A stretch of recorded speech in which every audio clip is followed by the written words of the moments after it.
Hello everyone, welcome back to the run academy. तो last lecture के अंदर हमने क्लास 9th आईसीएसई फेस का जो चैप्टर नंबर 8 है उसकी एक्सरसाइज 8A के जो क्वेश्चन आंसर थे वो हमने डिस्कस कर लिए थे। तो आज के लेक्चर के अंदर मैं आपको उसी एक्सरसाइज के जो न्यूमेरिकल्स है वो डिस्कस करने वाला हूं। तो बिना कोई टाइम वेस्ट किए चलिए शुरू करते हैं। तो पहला न्यूमेरिकल कहता है the heart of a man beats 75 times in a minute. What is its frequency and time period? देखिए मैं आपको एक बार बता दूं बेटा फ्रीक्वेंसी के बारे में। फ्रीक्वेंसी का मतलब होता है the number of vibration produced in 1 second बेटा, 1 सेकेंड। अब ये बोल रहा है कि 60 सेकेंड्स के अंदर, 1 मिनट में 60 सेकेंड्स होते हैं ना, आपके 75 टाइम्स ये बीट करता है। ठीक है, तो मतलब 75 क्या है, वाइब्रेशंस हैं। तो 1 सेकंड में कितना करेगा? ऑब्वियस है ना, आप 75 को 60 से डिवाइड कर देंगे। तो जब आप इसको सॉल्व करोगे तो आपका आंसर जो है वो 1.25 आ जाएगा। और ये आपके बीट्स है। ठीक है, बीट्स हैं। तो क्योंकि 1 सेकंड में इतने नंबर ऑफ बीट्स प्रोड्यूस हो रहे हैं तो यही इसकी फ्रीक्वेंसी कही जाएगी। जहां तक बात करें फ्रीक्वेंसी के यूनिट की, वो हमारा क्या होता है बेटा, सेकंड इनवर्स या हर्ट्स, इसलिए 1.25 सेकंड इनवर्स इसका आंसर हो जाएगा।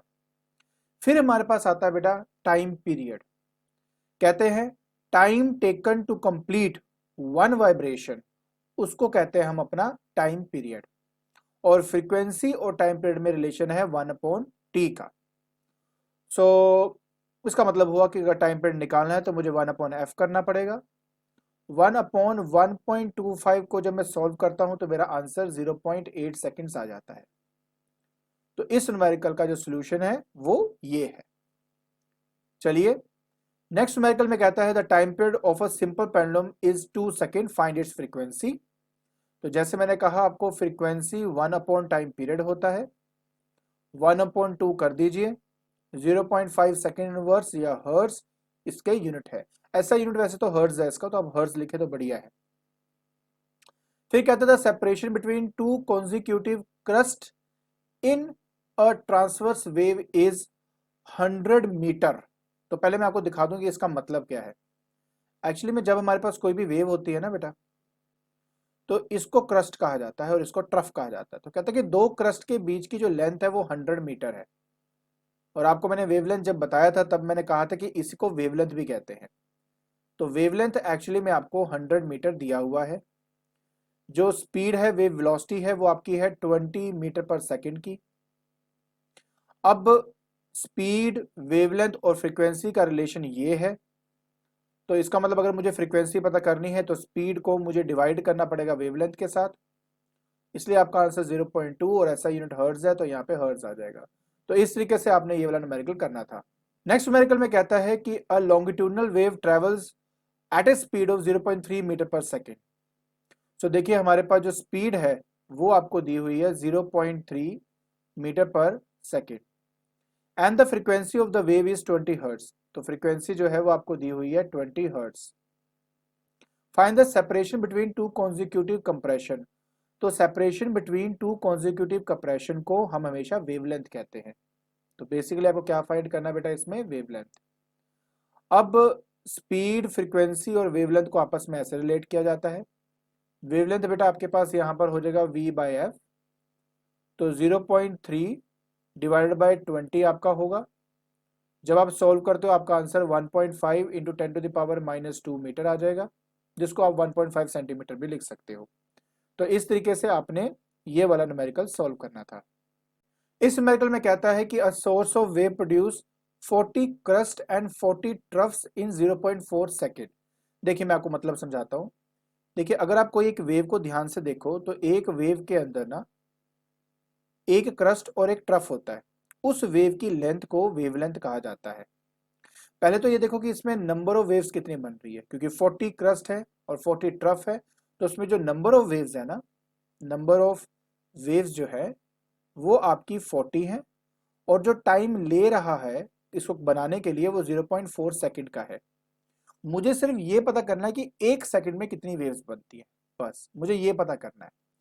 सो 0.4 सेकंड में आपकी बनती हैं 40 वेव्स, राइट।